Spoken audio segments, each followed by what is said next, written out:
del sepulcro. Versículo 11, voy a saltar allí. Pero María estaba fuera llorando junto al sepulcro, y mientras lloraba se inclinó para mirar dentro del sepulcro y vio a dos ángeles con vestiduras blancas que estaban sentados, el uno a la cabecera y el otro a los pies, donde el cuerpo de Jesús había sido puesto. Y le dijeron: mujer, ¿por qué lloráis? Les dijo: porque se han llevado a mi Señor y no sé a dónde le han puesto. Cuando había dicho esto, se volvió y vio a Jesús que estaba allí, mas no sabía que era Jesús. Jesús le dijo: mujer, ¿por qué lloras? ¿A quién buscáis? Ella, pensando que era el hortelano, le dijo: Señor, si tú le has llevado, dime dónde le has puesto y yo lo llevaré. Jesús le dijo: María. Volviéndose ella, le dijo: Rabón, que quiere decir maestro. Jesús le dijo: no me toques, porque aún no he subido a mi Padre, mas ve a mis hermanos y diles: subo a mi Padre y a vuestro Padre, a mi Dios y a vuestro Dios. Hasta ahí la lectura. Vamos a orar. Señor, gracias te damos por tu palabra. Te pido, Señor, que me des una vez más llenura de tu Santo Espíritu para poder predicar y enseñar tu palabra de manera acertada, de manera correcta. Señor, te pido, Señor, que sigas bendiciendo, que sigas ayudando, que sigas haciendo tu la obra, pues necesitamos de ti, Señor. Quítame del medio para nuestro Padre, sé tú, Señor, en la vida de cada uno de nosotros, para poder reconocer que Cristo, nuestro glorioso y hermoso Cristo, ha resucitado entre los muertos, para gloria de Dios. En Cristo Jesús te lo ruego. Amén. La palabra de Dios en el libro de Génesis, cuando va iniciando, comienza diciendo que en el principio creó Dios los cielos y la tierra. Continúa y dice que la tierra estaba desordenada y vacía, y las tinieblas estaban sobre la faz del abismo, y el Espíritu de Dios se movía sobre la faz de las aguas. Y dijo Dios: sea la luz, y fue la luz. Y vio Dios que la luz era buena, y separó Dios la luz de las tinieblas, y llamó Dios a la luz día, y a las tinieblas llamó noche. Y fue la tarde y la mañana un día. El inicio de la creación de Dios inicia con que Dios nos da la luz. Aquí, hermanos, encontramos en el primer día de la semana cómo es que Dios forma o crea la luz y las cosas. En este evangelio y en los demás evangelios se nos va a señalar que la resurrección del Señor Jesucristo sucede de igual manera el primer día de la semana. El primer día de la semana representa aquel momento en el cual el Señor crea las cosas y comienza haciendo la luz. Y ahora en este tiempo del Nuevo Testamento vemos que el primer día de la semana vamos a encontrar lo que se conoce como la resurrección. Este momento en el cual aquella luz verdadera que venía a todo hombre resucitaría de entre los muertos. Sería imposible que la muerte se enseñoreara de la luz, que las tinieblas se enseñorearan de la luz, que la muerte se enseñoreara de la vida, porque encontramos en el Señor Jesucristo aquí, el primer día de la semana, la resurrección de nuestro Señor Jesucristo. Es importante, amados hermanos, para nosotros entender que el Señor Jesucristo resucitó el primer día de la semana, porque a partir de este acontecimiento de la resurrección de Cristo entramos en lo que se conoce dispensacionalmente como en el periodo de la gracia. La ley concluiría en el momento en el cual el Señor llevara en sí el pecado de todos nosotros, y Él mismo sería maldito por Dios, porque la Escritura decía que maldito por Dios sería el que fuera colgado en el madero. Y toda la ley y todo lo que conllevaba la ley estaba siendo llevado en la cruz del Calvario. Cristo estaba cargando por los pecados de todos, y todo lo que la ley había demandado lo había cumplido Cristo. Pero ahora, el primer día de la semana, vamos a entrar, amados hermanos, en lo que se conoce como la gracia de Dios. Y esto es un parteaguas en todo lo que tiene que ver con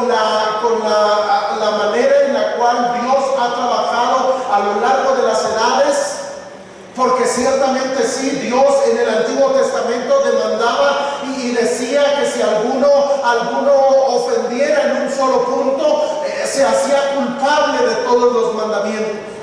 Y es allí donde nosotros, siendo pecadores, habiendo ofendido a Dios, habiendo fallado, habiendo quedado cortos de la gloria de Dios, habiendo nosotros ofendido a Dios, veníamos a ser culpables de todos los mandamientos. Pero cuando Cristo ahora resucita, encontramos, hermanos, este periodo que se le conoce como el periodo de la gracia.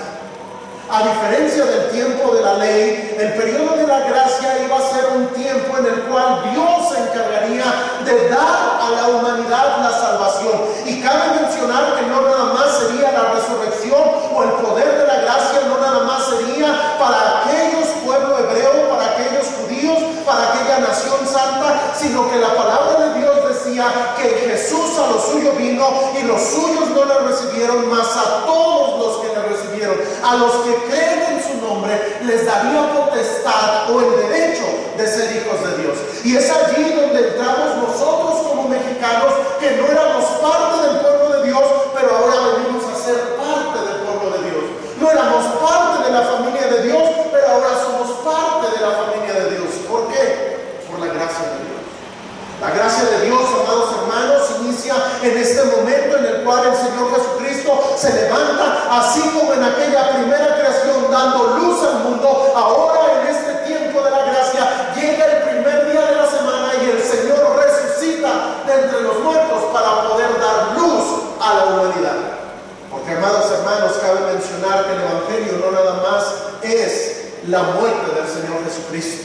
No nada más implica que Cristo vino a morir, no nada más las profecías apuntaban a que Cristo vendría y moriría por los pecadores, sino que también la Escritura nos va a llevar a poder nosotros encontrar que el Evangelio y todo lo hermoso del Evangelio también tendría la resurrección del Señor Jesucristo. En 1 Corintios capítulo número 15, la palabra de Dios, que este capítulo es el capítulo de la resurrección. En 1 Corintios capítulo número 15, versículo número 3, dice la Escritura: porque primeramente os he enseñado lo que asimismo recibí, que Cristo murió por nuestros pecados conforme a las Escrituras, y que fue sepultado y que resucitó al tercer día conforme a las Escrituras. Note eso, esa es la definición del Evangelio. El Evangelio, amados hermanos, es la muerte de Cristo, la sepultura de Cristo y la resurrección de Cristo. Eso es lo que nosotros conocemos como el Evangelio. El Evangelio no concluye en el hecho solamente de Cristo haber muerto, y lo que estudiamos hace pocas semanas aquí en este mismo estudio, sino que el Evangelio sería completado en el momento en el cual el Señor resucitaría de entre los muertos. Y ahora déjenme mencionar que también en esta porción de la Escritura, en el versículo 4, dice que fue sepultado y que resucitó al tercer día. Y mire eso, conforme a las Escrituras. Lo que quiero enseñar aquí, hermanos, es que no nada más había pasajes en la Escritura que hablarían del nacimiento del final de Cristo, Isaías. No nada más se diría acerca de que él nacería en Belén, Judea. No nada más se mencionaría acerca de la estrella que vendría allá en el libro de los Salmos. No nada más se hablaría de los que vendrían de lejanas tierras, sino que encontramos, amados hermanos, que esto llevaría un poco más, y llevaría el hecho también de que nosotros podemos entender que la resurrección también había estado profetizada en el Antiguo Testamento, porque dice conforme a las Escrituras. Es decir, hay textos en la palabra de Dios que nos indican, que nos llevan a la resurrección de Cristo, que fue anunciada en el Antiguo Testamento. Y solamente les voy a dar dos textos en la Escritura. El primero de ellos, gracias, está en el Salmo 16. El Salmo 16 es un salmo mesiánico, que quiere decir que es un salmo que habla acerca del Mesías. Y este tipo de salmos que tenemos en el libro del Salmerio es un salmo que habla de algunas características especiales en la vida del Mesías. Y hablando de eso, en el versículo número 8, dice la palabra de Dios: a Jehová he puesto siempre delante de mí, porque está a mi diestra, no seré conmovido. Se alegró por tanto mi corazón y se gozó mi alma. Mi carne también reposará confiadamente, porque no dejarás mi alma en el Seol, ni permitirás que tu santo vea corrupción. Aquí, amados hermanos, encontramos en la palabra de Dios el hecho en el cual el Señor Jesucristo, aquí se nos está dando un texto en la Escritura del Mesías, y del Mesías está hablando y está diciendo: porque no dejarás mi alma en el Seol, ni permitirás que tu santo vea corrupción. ¿Qué quiere decir? El Seol es el lugar de la muerte. Está diciendo, en otras palabras, que aquel que vendría y que sería el Mesías, él estaría en la muerte, pero él no permanecería en la muerte. Ahora, estos textos para los hebreos son muy difíciles de poder comprender, pero déjeme decirle algo también para nosotros. En el libro de Oseas, capítulo número 6, si no llega allí, solamente escuche, pero este pasaje de la Escritura nos habla también lo siguiente. Dice: nos dará vida después de 2 días, y en el tercer día nos resucitará y viviremos delante de Él. Este pasaje en la Escritura, si de hecho los 2 pasajes que yo mencioné, si usted tiene concordancia, son los versículos a los cuales la Biblia nos lleva para que podamos revisar en el libro de Corintios. Eso quiere decir que la palabra de Dios en este aspecto nos está dando y nos está anunciando que la resurrección del Señor Jesucristo había sido profetizada, había sido anunciada. Un salmo mesiánico, y aquí el libro de Oseas dice: nos dará vida después de 2 días, en el tercer día nos resucitará. Hay otro pasaje en la Escritura en el cual solo lo menciono, pero en el libro de Jonás, Jonás estuvo en el vientre del gran pez por 3 días y 3 noches, y cuando el Señor Jesucristo está hablando en el Evangelio de Mateo, dice: así como estuvo Jonás en el vientre del gran pez por 3 días y 3 noches, así es necesario que el Hijo del Hombre. Y esa es una mención del Señor Jesucristo, y vamos a encontrar que el Antiguo Testamento nos va a dar referencia, nos va a anunciar la resurrección de Cristo. En otras palabras, hermanos, podemos nosotros saber que este anunciamiento de la resurrección de Cristo había sido anticipada desde tiempos del Antiguo Testamento. No voy a ahondar mucho más en ello, pero podemos nosotros entender que la Biblia hablaba de la resurrección del Señor Jesucristo. Ahora, en este pasaje de la Escritura, y cabe mencionar que este acontecimiento es uno de los acontecimientos que, por supuesto, vamos a encontrar en los 4 evangelios. Los 4 evangelios, tanto en Mateo 28, del 1 al 10, en Marcos 16, del 1 al 8, en Lucas 24, del 1 al 12, y aquí en Juan, del versículo 1 del capítulo 20 al versículo número 18, nos van a hablar acerca de este acontecimiento. El acontecimiento es la resurrección del Señor Jesucristo. Es decir, nosotros vamos a encontrar una repetición constante en los evangelios, porque este acontecimiento es un acontecimiento muy importante para nosotros como cristianos. El Señor resucitó. Nosotros, hermanos, podemos creer, podemos saber y podemos confirmar, y los evangelistas, aunque no dieron todos los milagros, aunque no todos dieron las parábolas, aunque no todos dieron todo lo que sucedió en la vida de Jesús, y aunque sí hay 3 evangelios que son sinópticos porque hablan de manera muy parecida, y aunque Juan habla de una manera diferente, vamos a encontrar que todos van a apuntar a una cosa: Cristo resucitó. Cristo resucitó.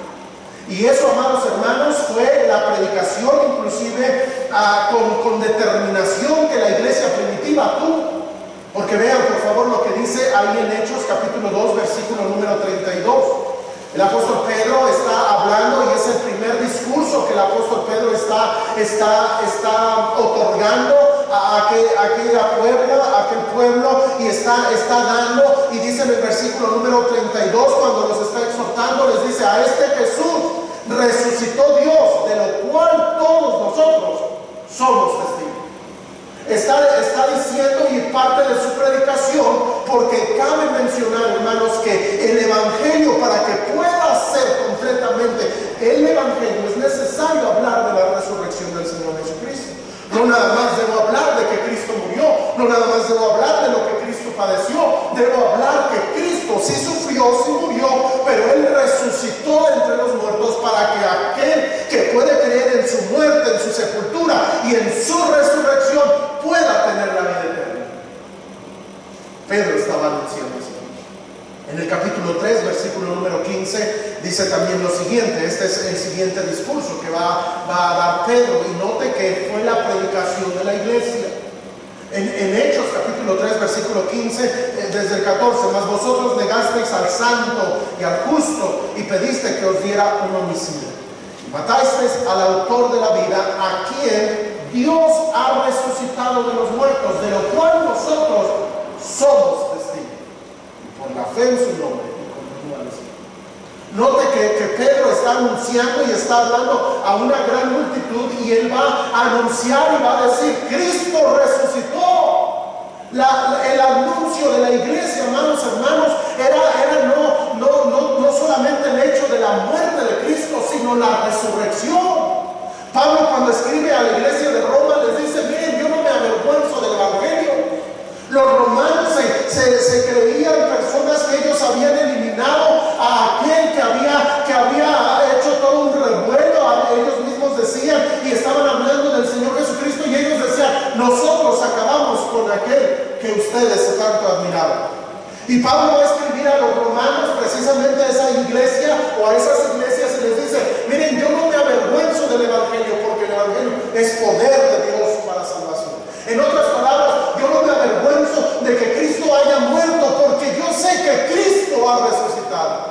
Y en 1 Corintios el apóstol Pablo está dando este mensaje, y dice en el capítulo 15, versículo número 12, y Pablo está con todo de nuevo, con toda exhortación y con todo júbilo predicando esto, y dice: pero si se predica que de Cristo que resucitó de los muertos, ¿cómo dicen algunos de entre vosotros que no hay resurrección de muertos?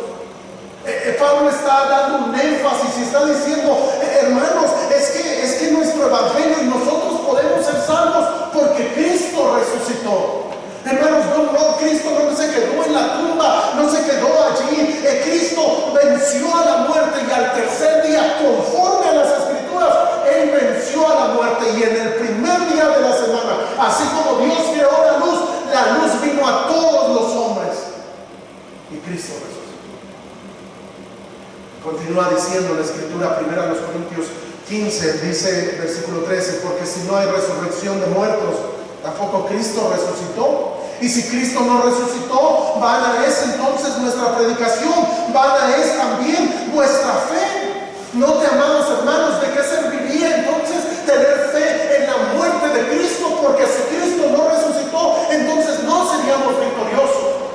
Entonces, si Cristo no resucitó, nosotros no podríamos resucitar, no podríamos tener la vida eterna, no podríamos tener la culminación de la salvación. Pero Pablo está exhortando y dice: Cristo resucitó. Y mire, hermanos, versículo 20 dice: mas ahora Cristo ha resucitado de los muertos, primicias de los que durmieron es hecho.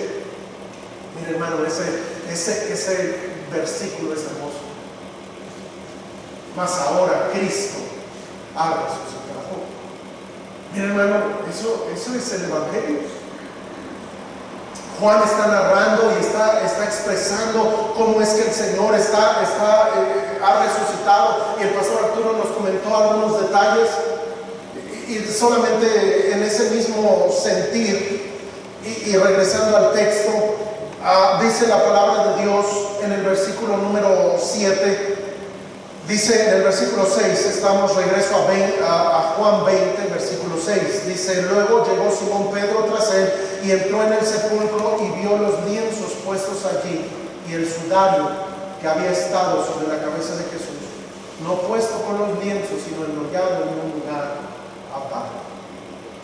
Aquí encontramos cómo es que Pedro, Juan y también, según el versículo 1, María Magdalena se dan cuenta que el sepulcro estaba vacío. Mire qué incredulidad de ellos, ¿verdad? Podríamos nosotros juzgar, porque el Señor ya les había repetido constantemente en Marcos 9, versículo 2, en Juan 19, versículo 22, y en textos en la palabra de Dios encontramos cómo el Señor ya había anunciado que Él iba a resucitar. Pero déjenme decirle algo: cuando el Señor resucitó, los discípulos dijeron: pues quién sabe qué pasó. María Magdalena dice en el versículo 11 que María Magdalena estaba afuera llorando junto al sepulcro, y mientras lloraba se inclinó para mirar dentro del sepulcro y vio a dos ángeles con vestiduras blancas que estaban sentados, el uno a la cabecera y el otro a los pies, donde el cuerpo de Jesús había sido puesto. Y le dijeron: mujer, ¿por qué lloras? Les dijo: porque se han llevado a mi Señor y no sé dónde le han puesto. El Señor les había dicho que resucitaría. Ahora, el Señor les dijo que Él resucitaría al tercer día. La palabra de Dios en el libro de Oseas, lo que acabamos de leer hace un momento, ¿se acuerdan que dijo que al tercer día? La palabra de Dios en el libro de los Salmos, capítulo 16, decía que no dejaría a su santo ver corrupción. La palabra de Dios lo decía, el Señor Jesucristo lo había anunciado, Él mismo se los había dicho, pero llega el momento y ellos no creen. Es más, era tanta la incredulidad de ellos que encontramos un pasaje que estudiaremos un poco más adelante, pero lo voy a mencionar en Juan capítulo número 20, versículo 24. Encontramos a un hombre de los discípulos llamado Tomás, que dice en el versículo 24: pero Tomás, uno de los 12, llamado Dídimo, no estaba con ellos cuando Jesús vino, ya Jesús resucitado. Le dijeron pues los otros discípulos: al Señor hemos visto. Y él les dijo: si no viere en sus manos la señal de los clavos, y metiere mi dedo en el lugar de los clavos, y metiere mi mano en su costado, no creeré.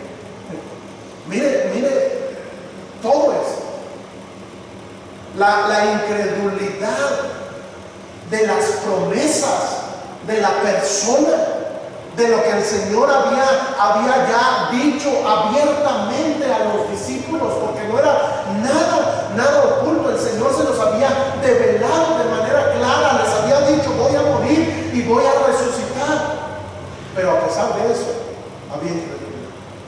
Y miren, hermanos, no vamos a ir lejos, pero muchas veces en nosotros como cristianos hay incredulidad de las promesas de Dios. Muchas veces nosotros, hermanos, somos igual que Tomás y María Magdalena, somos igual que Pedro, que Juan, y hermanos, es que el Señor nos ha dado tan grandísimas promesas, y Dios ha dicho que Él quiere que seas salva tú y tu casa. Él quiere que tú y tu familia puedan conocer al Señor. Él no quiere que ninguno perezca. Y ahí cuenta a tu familiar católico, y cuenta a tu familiar que anda en adicciones, o aquella persona que está sufriente, o aquella persona que es muy religiosa y que pareciera que no puede ser cambiada. Hermana, tú y yo debemos creer que las promesas del Señor son fieles, son verdaderas, y que el Señor lo que dice a través de su palabra, Él lo va a cumplir. ¿Por qué? Porque Él no es hombre ni hijo de hombre para que mienta. Dice la Escritura: antes sea Dios veraz y todo hombre mentiroso. Quiere decir que Dios cumple lo que promete. Y amado hermano, debemos nosotros confiar en las promesas que el Señor nos ha dado. Hermano, no seas incrédulo, sino creyente. Es lo que el Señor le dijo a Tomás en el versículo 27. Luego dijo a Tomás: pon tu dedo y mira mis manos, y acerca tu mano y métela en mi costado, y no seas incrédulo sino creyente. Hermanos, nosotros, déjenme decirle algo, somos creyentes, ¿Cómo es que fuimos salvos? Por creer. El que cree en el Señor Jesucristo tiene la vida eterna. Y cuando nosotros creímos, mira, hay muchas personas que se aferran a su religión y dicen, no, es que mi religión dice esto y debo guardar estos sacramentos, o debo hacer esto, o debo visitar cierto lugar como los mormones, o como los islámicos, o como algunas sectas que hay a lo largo del mundo, y se aferran a sus religiones, hermano. Es que a veces vamos, y esta semana pasada, el día sábado, estábamos testificando de una señora y tratamos de darle, como primero se le dio mi esposa el plan de salvación, luego yo le di el plan de salvación y digo, bueno, sí, está bien lo que ustedes dicen, pero yo creo que debo portarme bien y que debo hacer esto y que debo hacer lo otro. ¿Qué es lo que le falta? No ha creído. Dice la Escritura, ¿quién ha creído a nuestro anuncio? Y amados hermanos, debemos nosotros saber que las promesas de Dios son verdaderas. Créelo. Cree que Dios puede hacer la obra. Hermana Teo, crea que sus hijos pueden ser salvos. Ellos pueden ser salvos. Dios puede transformarlos. Israel, tus hijos que están pasando por pruebas, por situaciones difíciles, Dios es capaz de transformar un corazón, de transformar, de cambiar, de moldear. El Señor, ¿qué hay imposible para Él? Él resucitó a los muertos, Él hizo milagros, y ese mismo Señor que ahora nosotros creemos que tiene toda autoridad en los cielos y en la tierra, es capaz y nos ha dado benditas promesas. Hermano, créelo. Créelo. Mire, todos los que estamos aquí tenemos familiares. Yo tengo mi hermana que amo mucho. Mi hermana se llama Virginia. Ella no cree en el Señor Jesucristo todavía. Y le hemos testificado, le hemos hablado. Pero hermano, yo pienso en mí. ¿No será que dejamos de creer que Dios tenga poder? ¿No se ha cortado el brazo de Jehová para salvación, hermano? Cree que Dios puede hacer la obra. Qué increíble, tal vez pudiéramos juzgar y decir, como María Magdalena no creyó, como Pedro no creyó, como Juan no creyó, como Tomás el incrédulo. Pero yo pudiera decir, miren, uno también incrédulo. Bueno, el hermano dijo, yo también, y todos, hermanos, la verdad, todos. Debemos creer. Dios es capaz. Continúo y solamente doy señalo algo más. En el versículo 7, donde dice que el sudario que había estado sobre la cabeza de Jesús no fue puesto con los lienzos, sino enrollado en una parte. Ahí encontramos un detalle que nos deja la Escritura. Este sudario, estos lienzos que habían sido puestos, era parte de la tradición. El Señor fue preparado en su sepultura de manera muy rápida. La razón es porque venía el día de reposo y tenía que hacerse de manera rápida. Se cree que el Señor Jesucristo murió alrededor de las 3 de la tarde y el día de reposo comenzaba aproximadamente, porque no tenía un horario específico, pero empezaba cuando salía la primera estrella. Aproximadamente, dicen los estudiosos, que era a las 6 de la tarde. Y hermanos, encontramos que en lo que llevaban el cuerpo y preparaban el cuerpo, lo tuvieron que hacer de manera rápida y enrollaron, como era costumbre en aquellos tiempos, lo colocaron en un sepulcro, que era un sepulcro nuevo, lo pusieron allí, y cuando el Señor resucita, note ese detalle que la palabra de Dios dice, cómo estaba enrollado, cómo estaba el lienzo. Ya di la respuesta, estaba enrollado. El orden, los detalles ahí. Hermano, es que Dios es un Dios de orden. Aún cuando resucitó, se encargó de nada de que dejaba la cama extendida, pues así para que no se le hagan los animalitos, como dicen algunos. No, porque es bueno para que se ventile y se va a la preparatoria, a la secundaria, a la universidad, y no, pues ahí la cama, pero no, el Señor resucitó, y vamos a dejar ver el orden.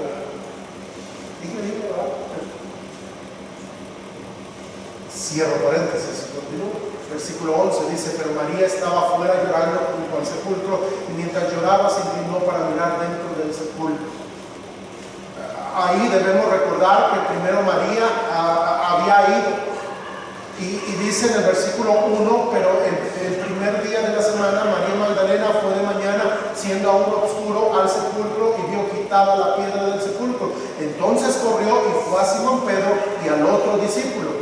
Es decir, ahí vamos a ver que primero llega, ve que no hay nada y empieza a correr y se va. Y luego ya viene Pedro, viene Juan, que corrieron más rápido que ella, al ser varones, llegan ahí a la tumba, Juan se queda ahí afuera, como estudiamos la semana pasada, Pedro entra, observa todo eso, él ve, toma los lienzos, todo eso, y entonces sale y se van. Y quien se queda allí, una vez más, es María. Y María se queda allí, estando allí afuera, y está con esta angustia llorando, porque su Señor piensa ella que se va a llevar. Ella ve algo que la palabra de Dios no los expresa, pero ella no se dio cuenta. Ella vio a dos hombres. La palabra de Dios nos dice que vio a dos ángeles. Lo que podemos nosotros entender aquí es que ella no se dio cuenta que eran ángeles, y muchas veces en la palabra de Dios encontramos que aquellos que veían a ángeles no se daban cuenta.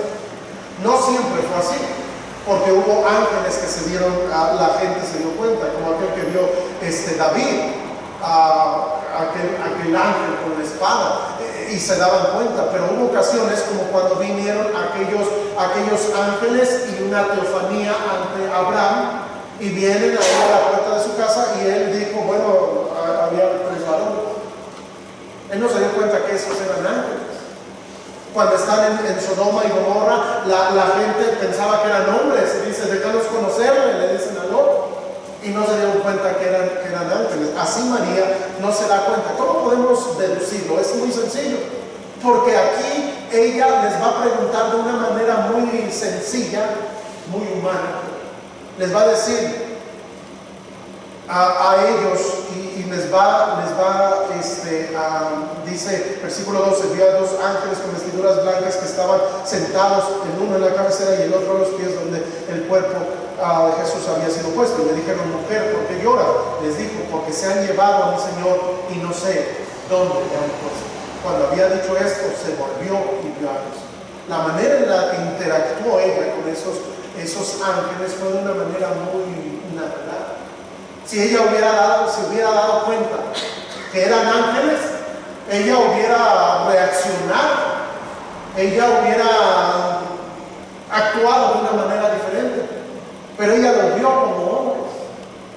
Ahora, hermanos, muchas veces en la Biblia no se nos va, siempre que en la Biblia se menciona a ángeles, es muy raro cuando se menciona con alas.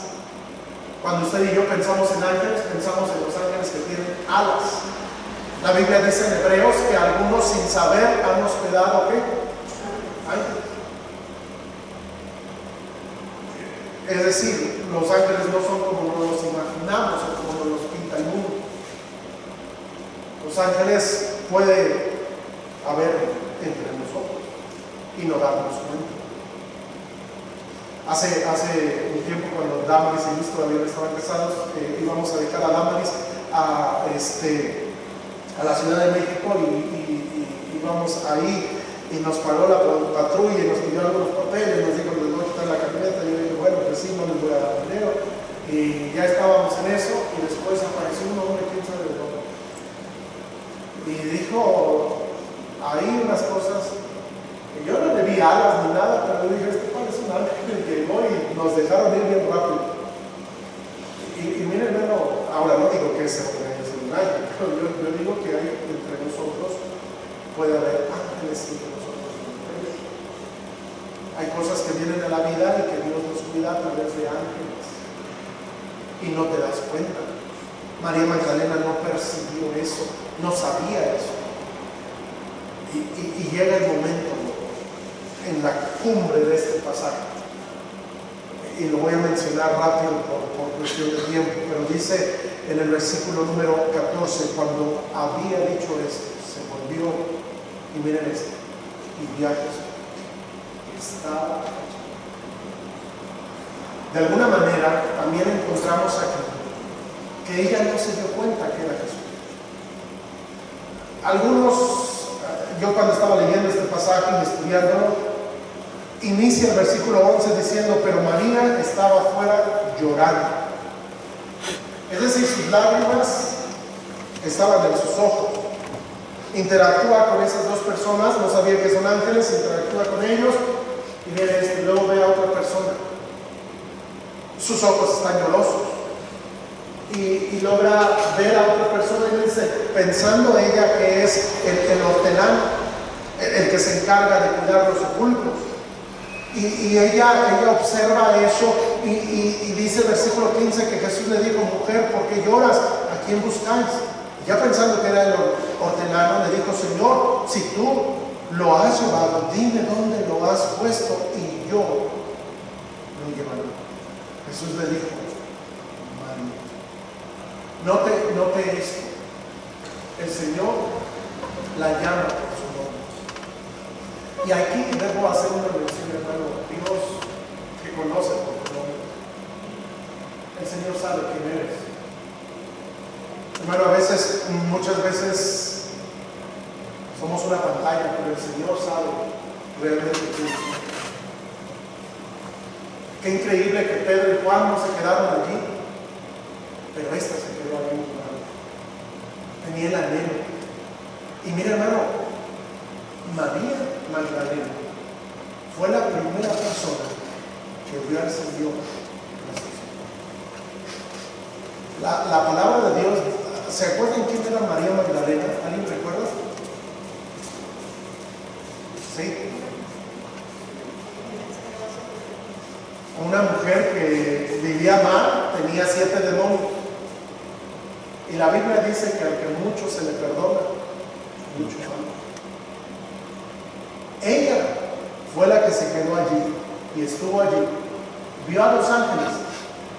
Juan lo va a narrar, ella no se dio cuenta. Y la primera persona que ve al Señor, mira, hermano, qué privilegio. La primera persona que vio al Señor resucitado fue María Magdalena. Y la reacción de María, versículo 16, dice, Jesús le dijo, María, volviéndose, ella reconoció la voz. Ella lo reconoció, ella supo quién era, a la manera de hablar. Mire, hermano, cuando nosotros conocemos a alguien, sabemos la manera de hablar. No sé si a usted le pase, pero a veces el caminar hasta lo conocemos. Podemos estar en algún lugar y oyes, no sé, que viene tu papá, tu mamá, tu hijo, y sabes tú sin verlo quién es por el caminar. Aquí María, por supuesto que conoce al Señor. Le dice, tú le has llevado, y le dice el Señor, María. Y ella en ese instante, volviéndose ella, le dijo, Rabón. Ahora, aquí hago una mención más. Rabón, parte de ese mismo contenido del significado de Rabón, quiere decir no tan solamente el maestro, sino la terminación ni da una connotación de mí, mi maestro. No tan solamente el Raboni, sino Rabón, mi maestro, mi Señor. Qué emocionante debió haber sido para ella después de haber estado llorando, de haber visto a los hombres, ver aquí voltearse tal vez y ver a alguien más. Le dice, ¿qué le hiciste? ¿Dónde le habías puesto? Dime, yo voy ahí. Y le dice, María. Y ella se le aplana los ojos y lo ve y le dice, Rabón, mi maestro. María Magdalena debió haber estado tan emocionada que buscó abrazar al Señor. La razón por la cual podemos concluir eso es porque en el versículo 17 Jesús le dijo, no me toques. Ella venía emocionada. ¿Qué pensamientos habrán pasado por ella? No, pero qué glorioso debió haber sido ver al Señor Jesús. Y ella lo estaba presenciando. La siguiente semana continuaremos en esto y estudiaremos un poco de estas frases cuando dice el Señor: a vuestro Padre, Dios, y a vuestro Dios. Que Dios nos ayude y demos gracias a Dios por la resurrección de nuestro Señor Jesucristo. Vamos a orar. Señor, expresa tú lo que solo tú puedes expresar, y tú lo que solo tú puedes decir. Y actúa en nuestros corazones. Gracias por la resurrección. Señor, que tu gracia y tu bendición sean sobre nuestras vidas también. Y gracias por la resurrección de Cristo. Porque a través de ello nos podemos unir también en el primer día de la semana. Gracias. Llevanos con tu bendición. Y bendícenos a cada uno de nosotros. En el precioso y dulce nombre de Jesucristo. Amén. Muy bien, hermanos, muchas gracias. Salúdense unos a otros. Disculpen, tardé un poco más de lo habitual. Salúdense unos a otros, por favor, les hablo del Señor. Nos vemos.